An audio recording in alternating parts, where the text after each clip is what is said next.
And we're live. Hi, I'm Meg Riley. Hi, I'm Bob LaVallee. And we are in Columbus, Ohio at the General Assembly. We're sitting at the Church of the Larger Fellowship booth. You can see our signage up there. See that? Not too well with the glare, but anyway, that's where we are. There's a map behind us where members can put themselves on the map to show where our 3,500 folks are members. And we're doing other cool stuff here too. You can see people are here actively engaging. Hello, everybody. Hello. Yay. Yeah. Woo. Yeah. See, there we are. And so Hannah Eller-Isaacs is one of our staff members. Will tell you what people are doing over there. Hello. So I'm so excited to be on the VUU. A couple of things are happening in our booth. This is Mary Foran. Hi. She is a minister walking by. We're live on the VUU right now. If you want to say hi. Yes.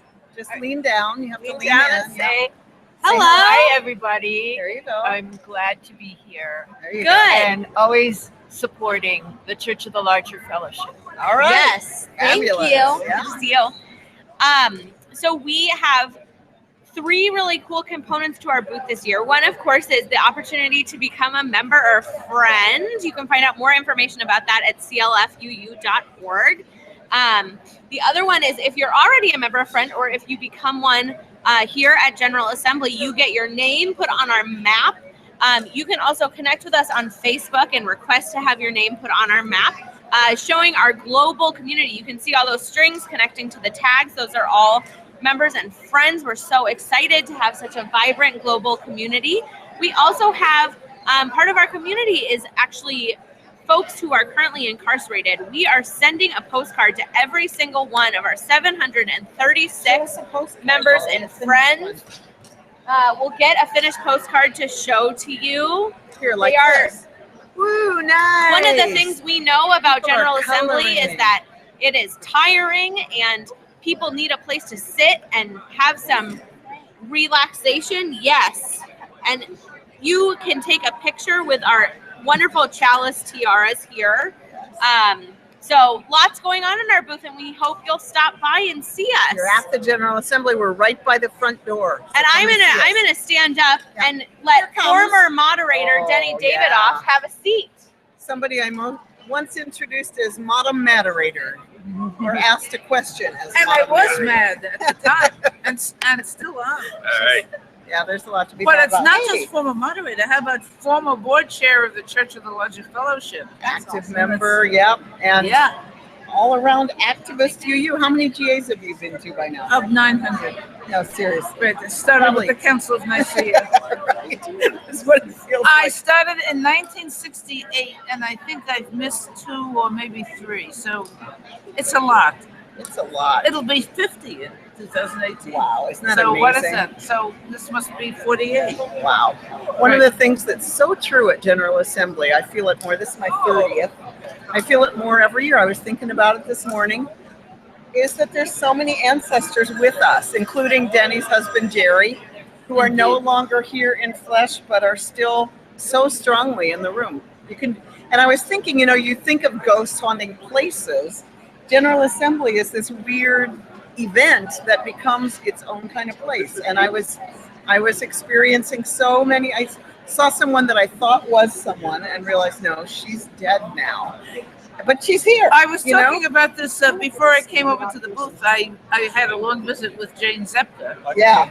the former your CLF, predecessor, yes. the senior minister. Yeah. We were talking about that. I'm going to sit with her tonight as she retires formally, Right. finally.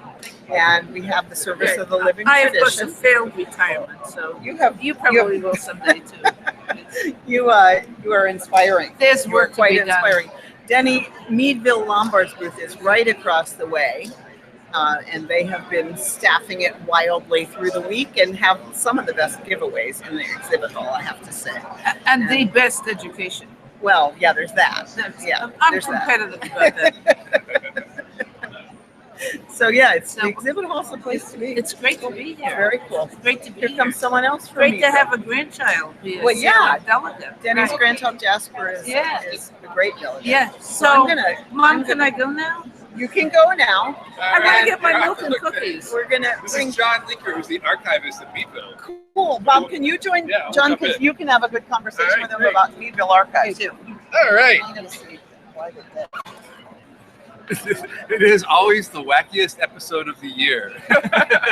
So Bob LaVallee returning to the VUU, and I'm so pleased to have my friend John Leaker here. John is the archivist at Meadville Lombard Theological School. John, what does an archivist do? I take care of old things. I take care of our history. We have such a rich history, and it's so much more than the history we normally tell. Our history, it's Channing, beget Emerson, beget Thoreau. We just get this kind of rote narrative, and our movement is so much more than that, so much more diverse than that. So a big part of my job is helping give people the tools to preserve and access their history so that our historical memory represents who we are in all that diversity and complexity. It's real. It's totally real. Oh my gosh, it's Aisha Hauser.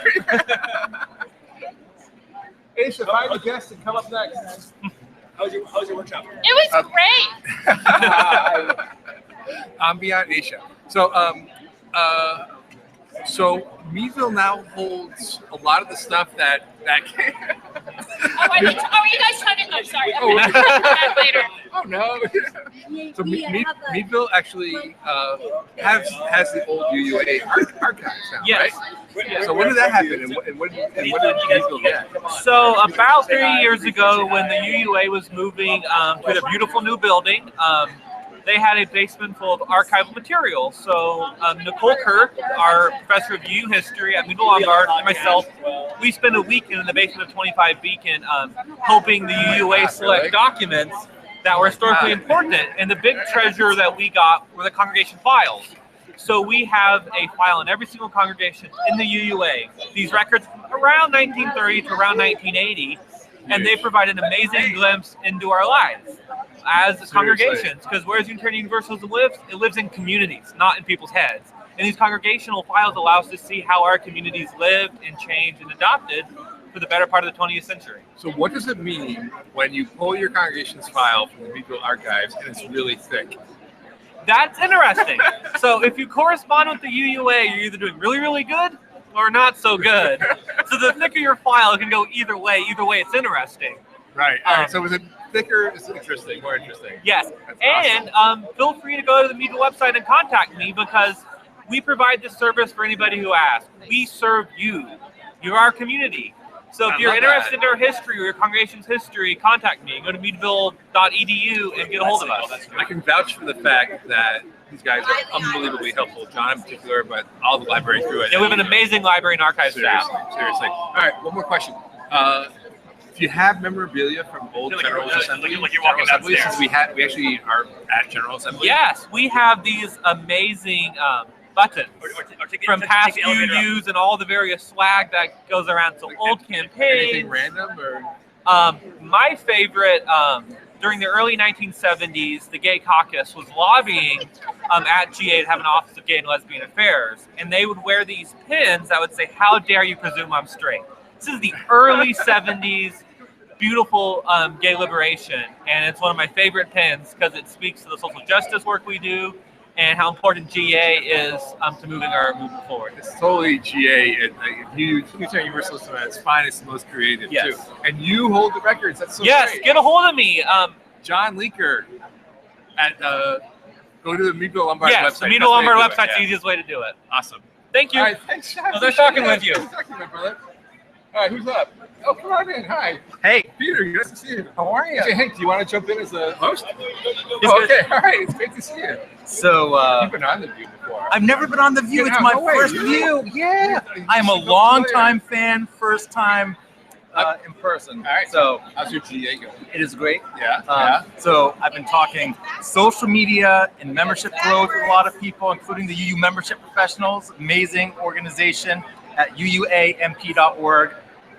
We were talking about the fact that because of the way people are connecting with our congregations online, trying to figure out what we're about, that they're actually trying to make sure that our congregations are a match for them, like be sure about it Right. before they ever visit in person, which means we need to greet people Right. But right. the reason why I wanted to come on The VUU is because the most exciting thing happened to me Oh yeah. Do tell. recently. For years, people have been asking me, in my work with congregational growth and outreach, it's like, Peter, we need to have our own version of TED Talks. The TED And I'm like, Talks. yes, absolutely. Sunday morning. Not me. No. It's like, because we have Sunday morning worship. Hank just suggested that Is it TED Talks not- happen on yeah, Sunday mornings. Yeah. So the conversation has been, well, we have Sunday morning worship. Well, is that not good enough? And often we've been assaulted by General Assembly exhibit hall people. General Assembly is a full contact sport, man. No, but the deal is, if we're in a world that's increasingly pluralistic, people searching for multiple sources and not going out like, oh, I'm going to start my spirit.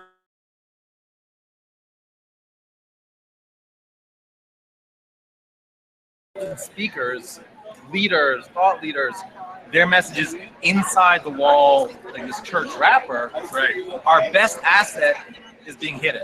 So recently, There's a such unitary, amazing, yeah, brilliant right. So people who have great ideas who are you. So we want to take the best of Unitarian Universalism and share it with the world in a way that's more accessible. Now, I am not a TEDx or TED Talk guru, and so I said, we need to find that. And so recently, a woman named Twinkle Marie Manning, who is a longtime Unitarian Universalist, or maybe lifetime Unitarian Universalist, but she is a seasoned and still now doing TEDx Talk organizing.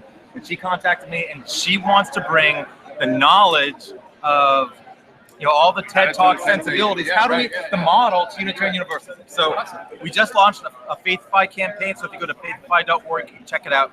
Here's the ask, folks. Here's the ask. So you knew it was coming. But we're also looking for collaboration. Can I tell you the model? Yeah. Real quick. I put my coffee down. All right. Nope. So, You got like 2 more minutes, Peter. all right, 2 minutes. We are going to organize some events ourselves, like me and Twinkle, where we model, all right, here's how we want to share ideas. We'll have these model talks where we're identifying speakers and putting on events where the media is produced. So like, get the model, document how we do that. And so we have like the best example.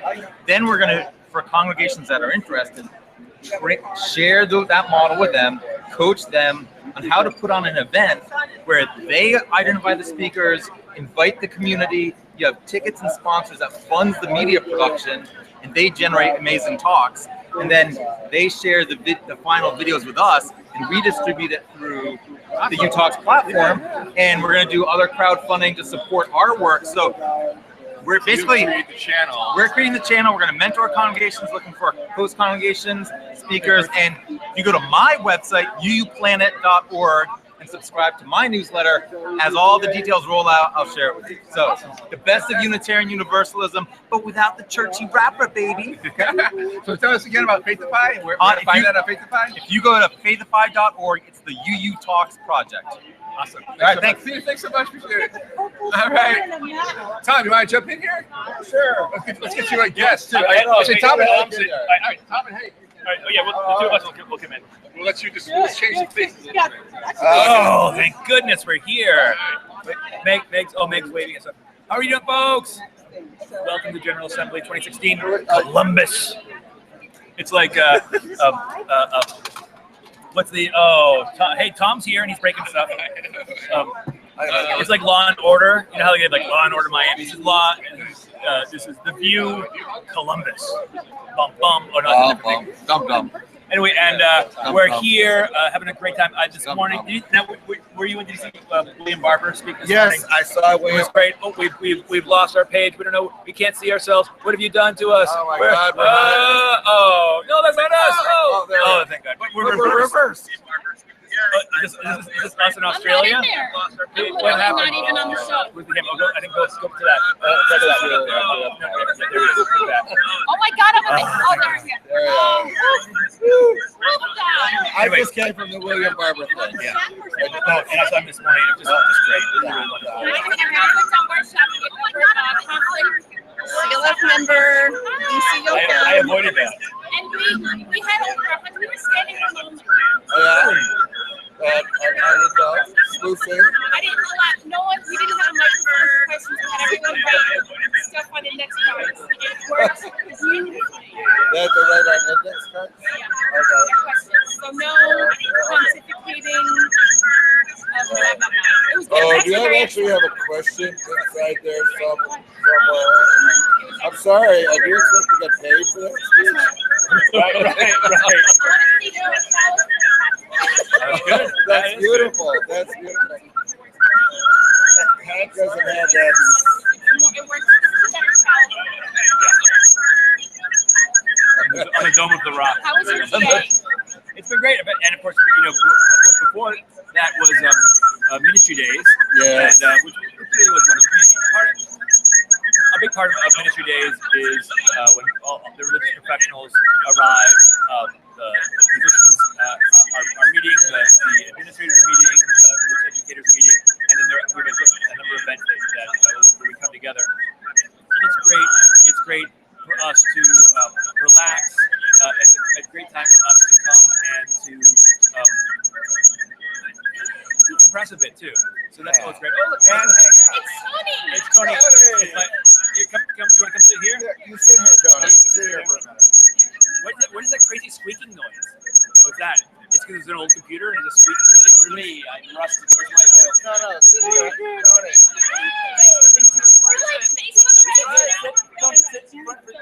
Front seat. And I've seen you right here on this, but never in person. We're live in person. We know each other for real now.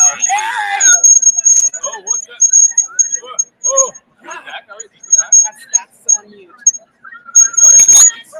You're having technical difficulties. Doesn't make any sense. Oh no. Oh no. Are there hamsters under here on a wheel?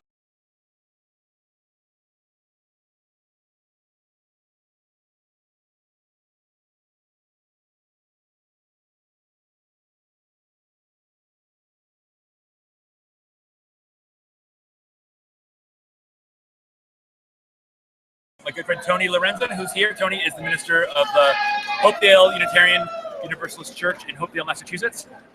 Think of it as our own little cult that started its own town. And Tony is now the minister. 175 years later, Tony's the minister of this great church. I know Kool-Aid. So tell us about your ministry days, about GA, tell us about Hopedale. Tell us about the things you're doing there. You just finished your first year in Hopedale, and you had a great time. I know. Had a good time, had a good year. The church is doing a lot of people working, helping feed hungry folks as a community meal. We're part of a coalition that's going to make 20,000 lunches happen to replace kids' free school lunch that they wouldn't otherwise get over the summer. Helping people do their laundry with the Episcopal Church in town. Everybody shows up to the laundromat and get their laundry done. Got money over there doing that. Doing a lot of advocacy work with our Union Mass Action. Oh, yeah. And we met with our state rep a lot about sentencing reform issues, all that stuff. GA has been good so far. We had a very powerful Peirce Street lecture. And with all the good stuff that was mentioned there, one thing I was telling you earlier that really struck me was how every pastor is an active pastor. There's always trauma and something going on in the people in your church. Say a little bit about what happened in Peirce. Sure. We learned a lot at Perry Street about sexual misconduct going on in our churches and from our colleagues, and how it's been in a previous generation, but how it is right. There obviously are sometimes it's continuing on, but the fact that it is that the impact of these events from 20, 30, even 40 years ago still impact our movement and the congregations where those ministers had served, and also other congregations where those members who had been in those congregations left and maybe gone to other places. So it's one thing that impressed me was the metastructure of it. That if the UUA had not dealt with this and kept it quiet and didn't deal with it and it kind of got swept under the rug, well, that creates a UUA system that's not healthy and functioning. So then when our congregations, for whatever reason, are dysfunctional and not functioning, well, no kidding, we're part of a larger family that's not dealing with its stuff. So no surprise. So healing that will help heal all our congregations. As we get healthier as a whole, our congregations will get healthier. Get Uncle Neil. Get Uncle Neil. I will in a second. Yeah, we're excited to meet the person. So. Hey, You want to say hi? Say hi. Come on You're in. on TV. Hi. I mean, You have to actually get into the. There There you go! It's huge! Okay, back up a bit. Lilia. Okay, I get You are so great. All right.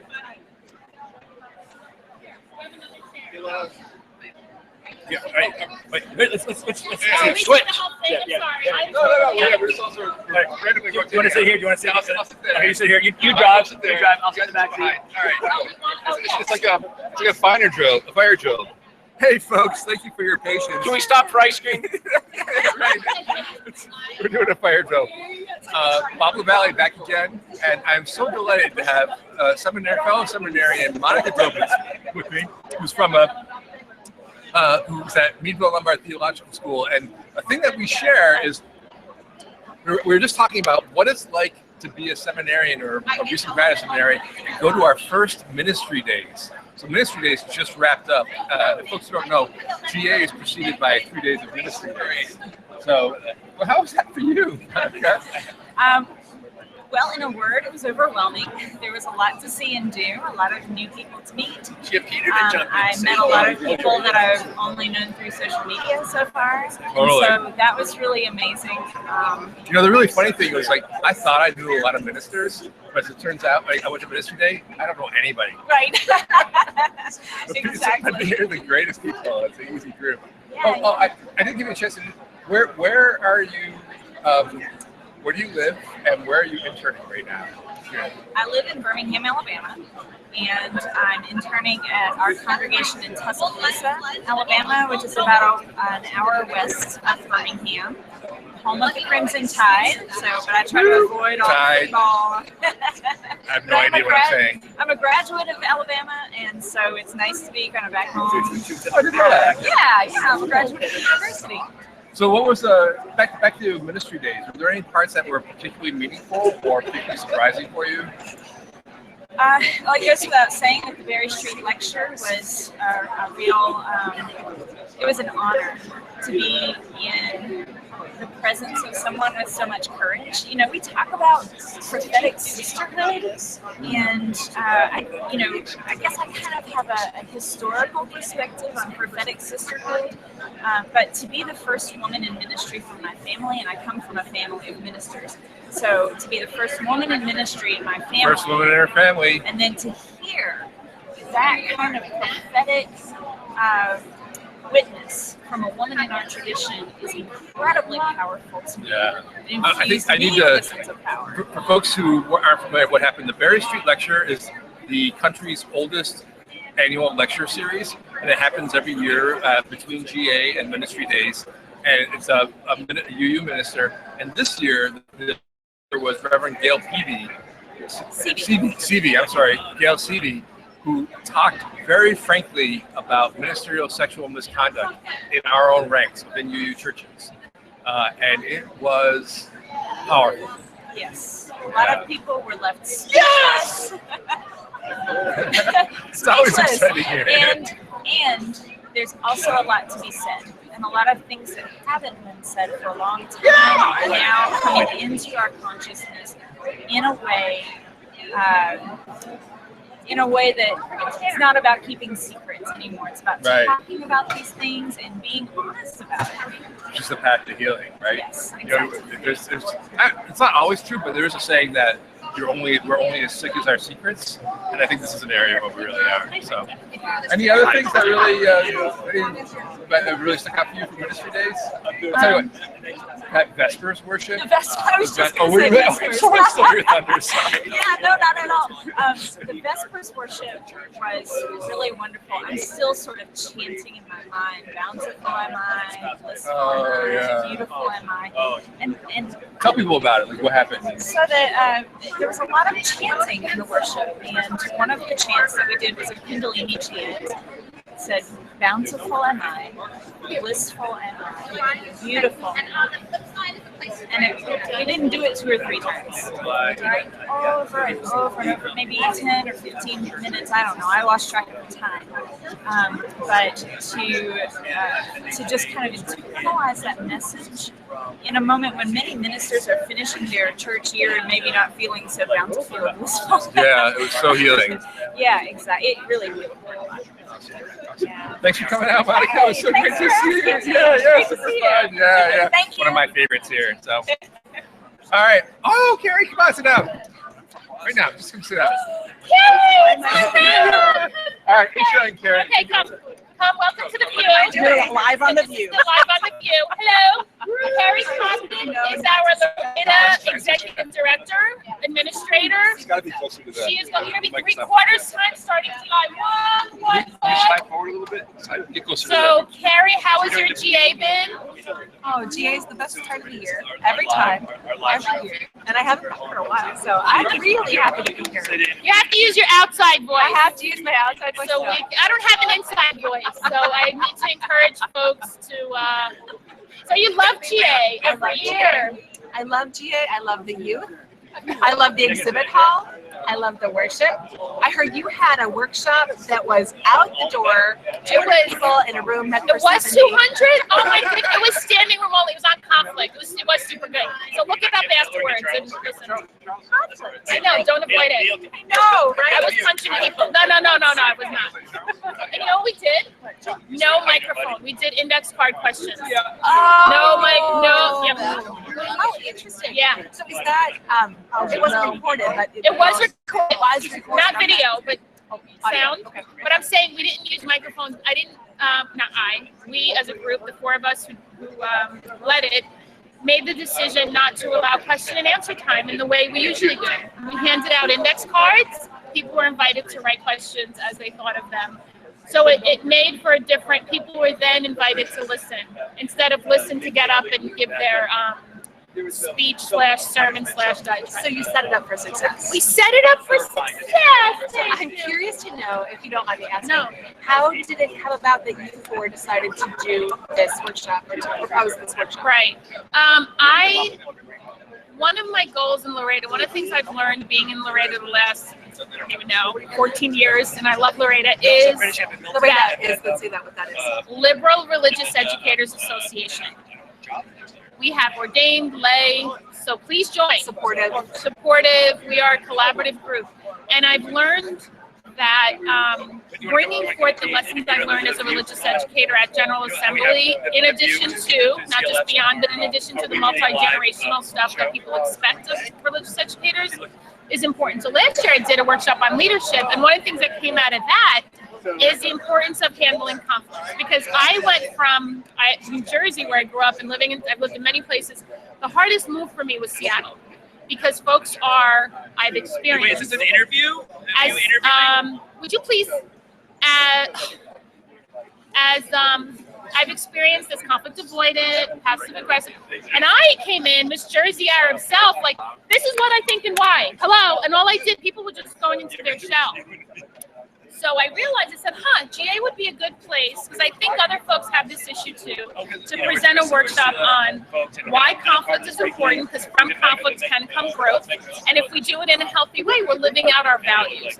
Learning how to live as a pluralist group of people, and how we do anything is how we do everything. And so learning and working through conflict is one of the most important ministries that we can really live out to the world and to each other. And it's one of the most important things we can do. And that's why. And so I enjoy actually doing workshops that I think are maybe missing. And the religious educator lens, I feel, is a unique one. Because we are tasked with every single week being responsible for an entire group of people doing things correctly. Think about that. Right? I remember the Sundays that I used to preach. I'd be like, oh my gosh. It was easy. I mean, I don't mean easy. Not easy. There was less to pay attention to. It was a lot less to pay attention, and a lot fewer things to go wrong. But so yeah, we do get boots on the ground, feet in many different places every week. So yes, preaching is it's not easy. I meant it is less to think about. It is much more, So you had, go ahead. Okay, they're just gonna have a little conversation. We're just lined up behind you. Go ahead. Good. We had Reverend Natalie Fenimore. Yes, Reverend Natalie Fenimore, Megan Henry, and India Harris. So we had a youth voice, Good Offices Loretta Board voice, that's Megan Henry, and the Reverend Natalie Fenimore, who has an extensive, she was a religious educator for 14 years before she became a minister. So, President of Loretta. Former president of Loretta. So, yeah. Interesting. Yes. Interesting. Well, I'm so glad. And I think I'm really excited because I would like to invite people to propose workshops next year along those lines. Yes, please propose workshops, and coming from different lenses, if you are the musician, and talk about negotiating how you choose music, or maybe have a collaborative workshop, and that's the other one, how to collaborate. Yeah. How to be in community. So, yay! Thank you. I think Bob's waiting back for his share. Let us jump in. Jeez. Thank you, VUU. It's so good to see you. Nice to see you too. I'm taking my note here. Do you want to interview Charles? Yeah, I don't jump know on Charles. So we'll Charles DeMont. Okay. He's on the board. Oh, he's on the board of the CLF? Yeah. Sit down, Charles. We sat next to each other at CLF worship last year. Was that's right.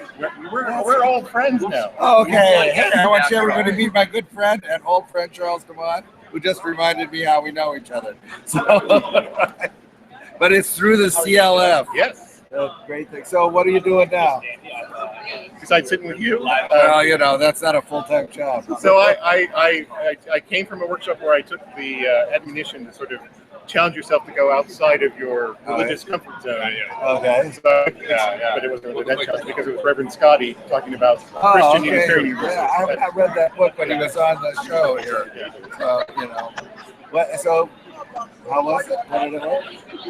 It was. I mean, I got to sit next to interesting people, and we got to share. So he had us sort of take 6 Christian ideas, and there was sort of a ringer in the mix. But you know, how do you feel about crucifixion? You know, which of these are you most comfortable with, and which are you least comfortable with? And the 6th one was Christianity as love, as envisioned by Martin Luther King.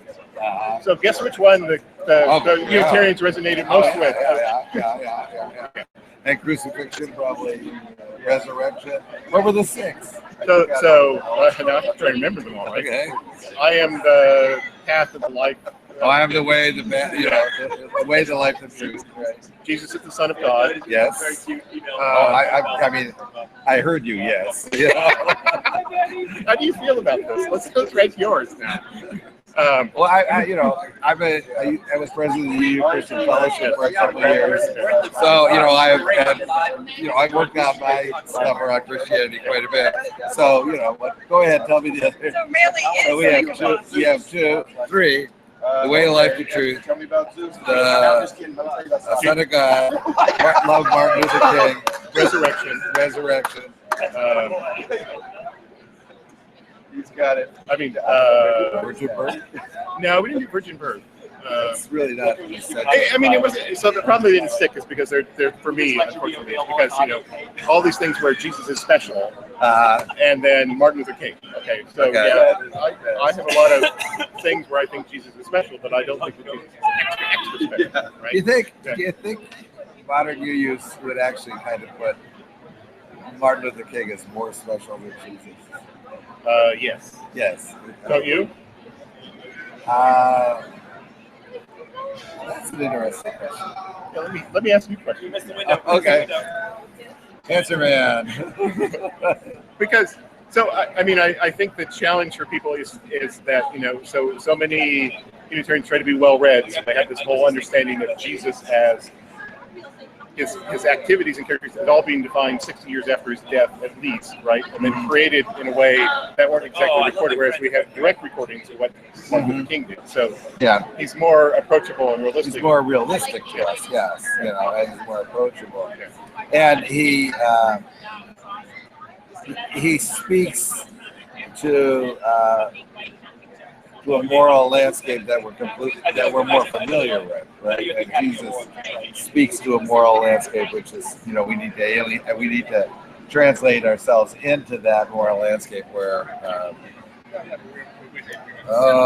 Okay. I'm getting told I can't touch my beard anymore. or cover my mouth. So then, rotate. One more question. Because the last challenge was, what can you do to connect with more conservative Christians, given your belief system as a Unitarian? That's not a big thing for me. Because I just go, well, I got to believe all those things. But most people in my own language. Most people don't see social justice. Well, just my belief is that Christianity, it lives in unionism and in social justice. Hank is pulling me out here. I think the duck comes out and says, you guys are too dull. I'm guest hosting the VUU now. This is awesome. This is Ian Gary, who works with the Partner Church Council. I just came from worship with the International Unitarian Universalists. Ian was there. What do we need people to know about our international work in Partner Church, Ian? All right, so I think it's really important. I've been with this movement for a while, and Tony, you're being introduced to this, and you're going to go visit your partner church for the first time. Yep. We heard a lot of stories. We did. And so, Tony, what do you think the main through point of all of those stories was, and the message that we can bring to the VUU and our audience here? The thing that struck me the most was all the stories we heard from the Philippines, from India, and from Hungary, or from Czech Republic, and from Romania and stuff. What they all had in common is they were all about things that we're all dealing with. We heard about the conservative church who invited the Hungarians over to sing Christmas carols, but they really wanted to sign on to anti-gay legislation. And the difficulties about getting people to really support the unseen and needy in their community, like in India with the orphanage, and people just needing to connect with each other, and how people in the Philippines were just building community among themselves. We started learning about the need to organize that on a more national level in the Philippines, which is great. And all these things are stuff we all recognize from church right here. And people are doing the same thing all over the world in different ways, in their own setting and their own culture. And the more we learn about those cultures and what they're doing, we can learn from them how to do things here. I mean, one of the things that's the operative word, okay? We can learn from them, because it's fine to say that we can learn from reading stuff and from being preached at or whatever, but it's really different when you're talking to people one-on-one, when you're in their lands or when they're coming to you and you can hear their individual stories. And the partner church movement is about an invitation in to have one-on-one contact. So that takes it the next step. And I think this is so critical for our faith, and to realize that our faith can embrace some different views. As we like to say, David Farron said 500 years ago, you don't have to think alike to love alike. And if we can embrace that love and be in contact one-on-one, man, we'll make a difference in this world. That's what it's all about. Absolutely. The thing I'm looking forward to most going to our partner church is they have a lavender farm. There you go. And I'm trying to tell the congregation about we need to do entrepreneurial income-generating ministry. Instead of just sending some cash to Transylvania that might help them with something else. I'm actually going to learn about how do you make money in your church to help things get going. So that's all right, great. guys. Thanks for being here. Thanks, Tony. Thanks for coming out today. Nice to meet you. Walter Clark. Woohoo! Bob LaVallee here again. Wow, and I coordinated with our next guest, Walter Clark.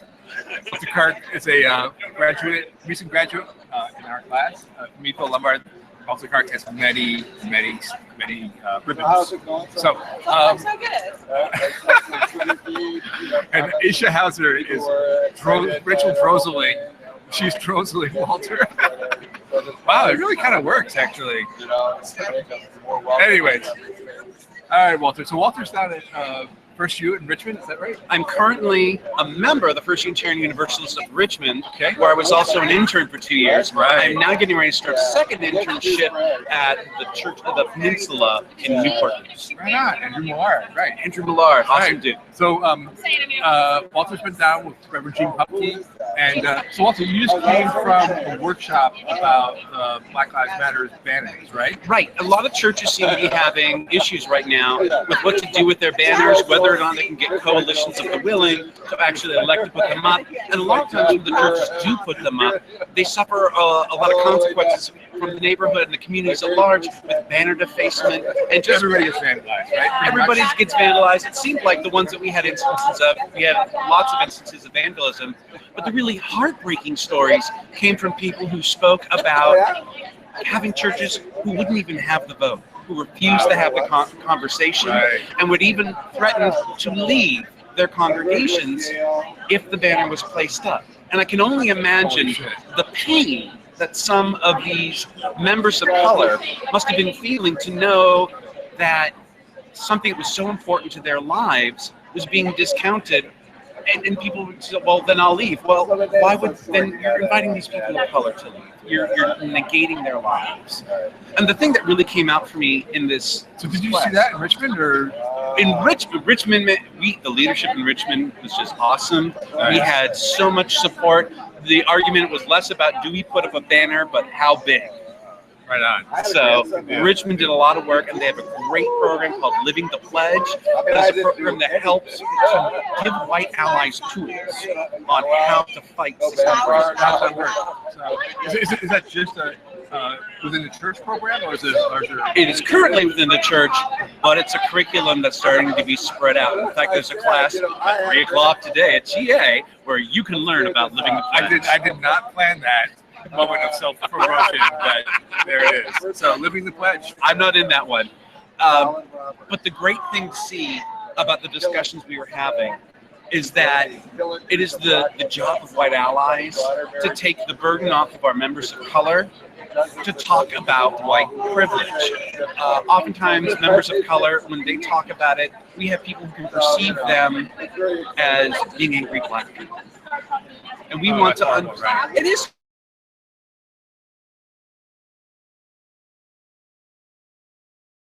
And also, and then you're imposing the burden on black folks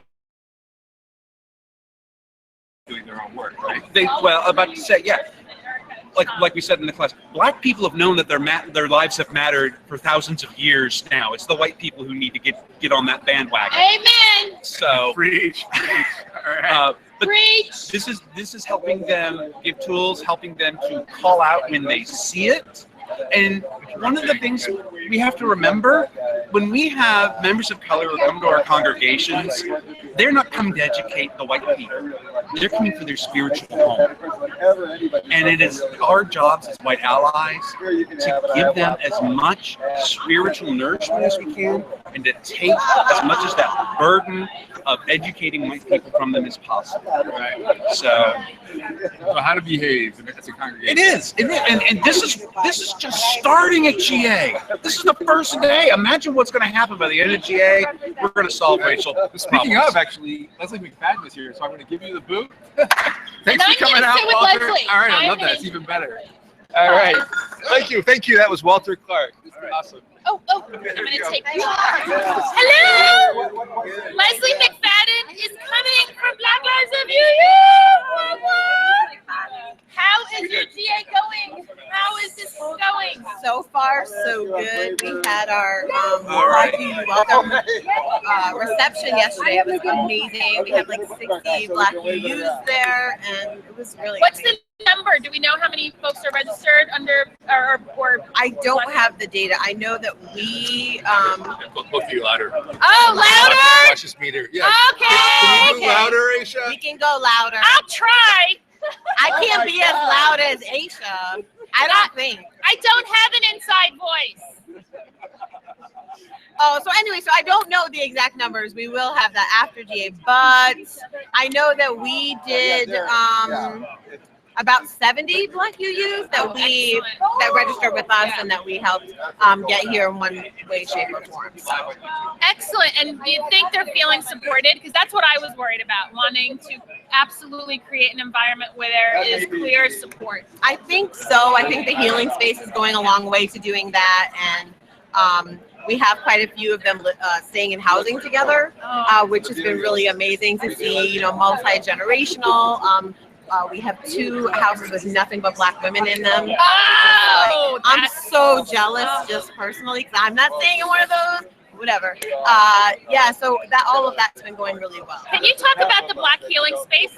Sure. So we have a Black Healing Space. We have 2 amazing Black ministerial staff. Amanda Weatherspoon, who's from California. And we have Pastor Danny Gibbons from Minneapolis, and they're here to staff that space and just be there to connect and to help any issues that come up spiritually, emotionally while Black VUUs are here. And then independent of that space, we have music, we have games, and we have art therapy, and we're doing kind of a communal mural. And give a pitch for closing ceremony. Closing ceremony, you definitely don't want to miss it. We are spearheading it. Reverend Carlton Smith is the producer of the extravaganza. We're doing it a little different, so it's going to be really cool. Thank you. Thank you. Oh, next. Oh, you want to talk to me? Yeah, I'm going to be. It's Erica Hewitt in Township. Hi, everybody. Hi, everyone. Hey, this is Erica Hewitt, who's runs the Worship Web and has a ministry about weddings in Maine and also serves a congregation in Maine. She has a lot of stuff, but she has a new project she's talking about, so tell us about it. The new project is called Braver Wiser. Braver Wiser. Braver Wiser. So the tagline is a weekly message of courage and compassion for life as it is. I have handpicked 7 leaders in our movement, mostly ministers, to write a weekly reflection and a prayer. And it's UUA.org/BraverWiser, and you can sign up to get this in your inbox starting in about August, probably on Wednesday. So it comes in your email. Get it, I know, and it'll be on Worship Web. And a little inspirational message. A little inspiration, but for real life. For real life, because it's not going to be all unicorns and fairies and glitter. It's going to be life is hard, life is complicated, and you need a little bit of courage and a little bit of wisdom to get through. Well, that's great. Did you come up with this idea? I've been pushing it since they hired me as Worship Web. Really? Okay. Yes, but it's and who else is on it? Who else? The great Jake Morrill. Oh my God. Reverend Jake Morrill. Reverend Maureen Kaloran. Okay. Robin Tanner. Daniel Gregoire. Marisol Caballero. Okay. Teresa Honey Youngblood, a religious educator. And Sean Parker Dennis. Oh my gosh. Plus me, as the editor, I get to also write for them. So there's a team of 8 people. So Braver Wiser. I'm signing up. Because I need, a little encouragement about Wednesday. Oh yeah. Because I sit in Oh, okay, our we're time done. is up. Bye. Sign up for it. UUA.org/BraverWiser. There you are. Do we have you? Yay, go in the future. Aisha, don't hold him up. All right, we're gonna have to go forward and kind of squeeze together, get all 3 of us on here. All right, so just make sure you can see your face. Yeah. You're gonna have to lean in. Hey, folks. So guess what? GA is not just like Burning Man for elderly white religious liberals. It actually, young people do come to GA, and I'm so delighted to have 2 new friends who are here at the Church of the Larger Fellowship. So, introduce yourselves and tell us where you're from. Speak loud and make sure. I'm from Chicago. I'm Emma, and I'm from Michigan. Awesome. So, why General Assembly? Like, why are you here? Well, it was my rite of passage year, and I was kind of interested, and it's closer to my home this year, so we decided to come with my family. Awesome. A lot of people in my church were talking about it, and it seemed really fun. Oh, did you come as part of your church? Yeah. Yeah. So, how many people from your church came? I don't know, like 5. 5 is pretty good. What church is that? North Shore Unitarian. North Shore. Oh, North Shore Unitarian. We all know that one. Right on. What church did you come? Did you come as part of a church group, or did you come on your own? I kind of came on my own, but a lot of people from my church are here. Cool. Can you tell folks what the rite of passage is and how that works? Well, at my church, we write a credo statement, and it's your 8th grade year, and you learn about, learn more about what you believe in, and you explore your beliefs and learn more about yourself. Wow. A credo, I love that. Can you actually recite your credo, or is it really long? No, it's very long. No reciting. Okay. All right. So, what is it like to be a GA when you're showing up at your age? It's really fun. You meet a lot of people. Really? You meet a lot of fun people. Do you connect? Are you able to connect with other UUs? Is that like Oh yeah, what you do? easily. Really? What's the best way to do that? Just go up to people and start talking. Yeah, ask them where they're from, what their name is. So if you see somebody who doesn't have gray hair, like you, I want to talk to you. Yeah. That's super awesome. Is it like awkward at all sometimes? Aside from being asked to be on the View at the last second? No, everybody's really cool. Yeah. Oh, that's really cool. Nice. That's really cool. Do you have any advice for any other young person who would want to come to GA, like how to prepare or what to do? You don't really need to come with friends. I felt like you needed to, but you can make friends easily. Oh, that's really cool. Oh, did you guys just meet at GA? Yeah, we just met yesterday. GA friends! Woo! There should be like a secret handshake or something for that, right? Awesome. How about you? Do you have any advice or? Yeah. Awesome. Thanks so much for coming on. So I asked these folks like 2 minutes ago to do this. They just said yeah. So you guys are really getting. Give me the rock. Give me the rock. All right. Thanks for coming on. Nice to meet you. Enjoy the rest of the GA. You too. All right. Next up is going to be Hank and Skylar. You guys All right. Okay. Let's do this for a second. Hey, it's Hank. Whoa! Hey, I want my And I am very excited to that's it. To have with us the Reverend Skylar Vogel, who is who is about to do something really, really exciting. Why don't you tell us where you are and what you're about to go and do? Yeah. So hi everyone. I'm Skylar. I spent the last 2 years in Waukesha, Wisconsin, which is a sort of semi-rural, semi-suburban congregation in Wisconsin, around Milwaukee. And I just got called to Fourth Universalist Society in New York City. I used to work there. I was the DRE. I did. You're laughing. With Rosemary, the Reverend Rosemary Ray McNatt. She was the minister and I was a DRE. We were fierce. Yes, we were. It was a very loud church. It was a very loud church. Oh, go ahead. We have a lot to talk about. Yes, we do. Yeah. Go ahead. And I'm so excited for you and really excited for them. It's a great place. I mean, what are you looking forward to in moving to New York City and leading this congregation? Yeah, well, so the word on the street with this congregation is that they are the youngest age-wise congregation in the association. So it's a church in some ways almost run by millennials. And it's in a great city in the world, and it has resources that allow millennials to actually build the church in the 21st century. So we get to experiment with that, play with that, and see what that looks like. It's such a great. So originally it was the Church of the Divine Fraternity, yes, which has like yes. You should get T-shirts that say Church of the Divine Fraternity and then crossed out and they say 14. Do you know about the mural? There's a mural of Jesus washing the feet of the poor on the chancel. Is it a chancel? Yeah.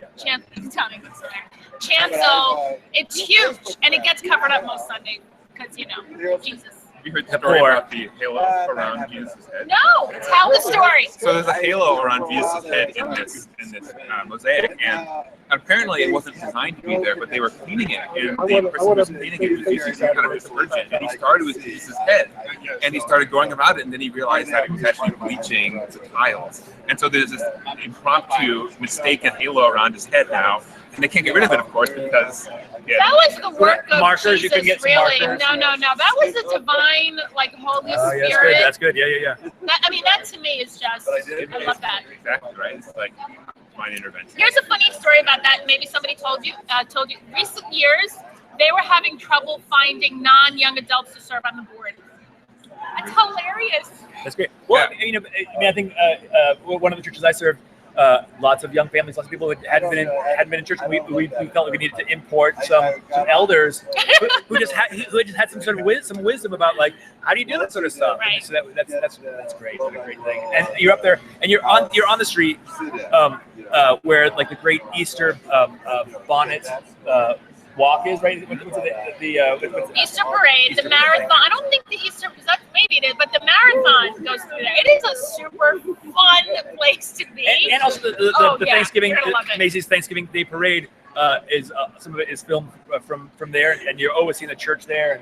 And so I'll be this coming November looking for you, like in the crowd and just kind of like running around. I'll be waving and exactly as we want. Yeah. It's a great place. You're gonna love it. That's really, really fun. And like what else? Like, you know, I'm so overjoyed that you're going there. That's a great church. It's so great that you're gonna be that you will be there. So that's a big plus. What else are you looking forward to? I think being in New York. Where were you raised? Can I ask? I was raised in Milwaukee, Wisconsin. Oh, okay. So yes, we do have to talk because East Coast culture is very different. I've heard. Listen, we don't have time to be super polite. We have to get places fast. So we're not being rude. We just don't have time. Okay? I was impressed by New Yorkers when I got there. There's almost like a sense of like, because you know that they'll never see you again. Like, they don't care. They just want to see you. There's no like expectation of relationship. Yeah. No. In Wisconsin, you might be stuck with them for like the rest of your life if you talk to them. Yeah. And we just don't have the time. No, it's all right. Oh, speaking of time, time. Bye. All right. You're staying. Thank you. Are we going live? We're gonna go. Tom's gonna sit down. Tom is gonna sit down. Tom is gonna sit down. Okay. So this is just the regular. It's just us. 5. Oh, 5 minutes left. So yeah, this is the 150th episode. 150th. The final view of the season. And attendance figures will be put out later about how many each of us made. You know? Yeah, can I just say, we apologize to any of you who are listening to this on a podcast in your car. You've been having to like turn the volume up and down and like crazy stuff. And that's why I have that thumb thing on my steering wheel. You know, it helps We're gonna with fix that before we upload. I would actually suggest watching it because it's a lot more entertaining. I know, because we're better looking than we sound. It's the end of the year, folks, and we got a couple more minutes. What were your favorite episodes from the year? Do y'all remember anyone that really stands out for you? Robin DiAngelo. Yeah, that one was really great. All the ones from Black Lives Matter. That was a really good, second year innovation improvement for the show. Leslie Mack is always such a great guest. She's quick, she's funny. Yeah. I'm hoping to have a better computer this year, so I'll actually be able to stay on longer. Hank kind of coming and going. I really loved. I'm remembering this because it was recently, but Nate Walker talking about cultivating empathy. Yes. That was really good. And the fact that it I don't care about that. Orlando, I just didn't feel it, the empathy thing.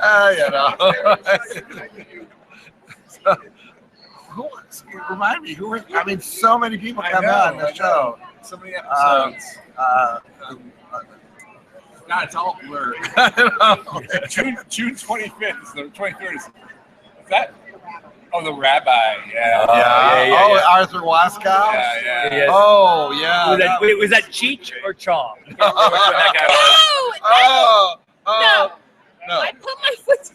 Slap that man. So rude. It's all right. That was a great episode. So we should brainstorm right now. What are the shows that we'd like to do next year? Before we have all summer now to prepare. Oh yeah. Why don't you send in your recommendations of people we should try to get to? Melissa Harris Perry. Who can do that? Oh yeah, who knows that? Yeah. I'll make it happen. I'll make it happen. We've always tried to get musicians, and we have not. So we no, we got Meg Barnhouse. That's what we have. Meg Barnhouse. Terrible. We should try to get Glenn Thomas from Ann Arbor. He has a great story. Amanda Thomas. She's an awesome musician in Chicago. The woman from I'm blanking on her name. That's great. Anyway, so that was terrible. Oh, the folks from Revolution. Oh, do you know one of the more musicians with live performances? Yeah. No, I don't like no. One or two things. No. One or two. Well, let me get talk because I want to hear from them. Because people can always YouTube live performance. I'm sorry, I just. We could do that. It's not up to me. This is not up to me. I don't make decisions. I'm just. Well, we all make. Meg makes the decision. Aisha and I we're the big picture. We're not the detail people. Right. Last words, everybody. Last words. Let's go around. We'll go from left to right. How about? I can't tell the I will start. a great year. It is. I love doing the VUU. We're hoping that next year at GA in New Orleans that we're going to have like a live show where we and we'll be on a panel, and we'll have you all in the folks in the audience coming and speaking to us, and maybe have some folks offline as well. Doing that. I love that idea. All right, I just want to. The VUU is, as like a young seminarian, like, I don't know anything about anything, and the VUU has been so helpful for me as a way of understanding our faith in a more deep way. And I mean, I know we're totally clowns, except for Tom and Aisha, we have no credibility. So, hey, wait a minute! That just means you, me, and you. Wait a minute. But this is a really important way to understand the vibrancy of our faith, and I really am so. This is actually my last VUU because I'm leaving the CLF. Oh. No, I didn't even know that. I'm so sad. You can have the special bald guy chair. We need another bald intern. So, right, I am so happy to be on the VUU, and I agree with you. Thank you for everything you said. It's just we have such conversations in depth that folks can tap into, and we don't really have the opportunity to do that. And thank you for having a religious educator on. Educator. Oh my God, you're the backbone. Oh, thank you. Yeah, and if you want to see things differently, you need a better view. Oh, nice. Awesome. All right, well, thanks everybody.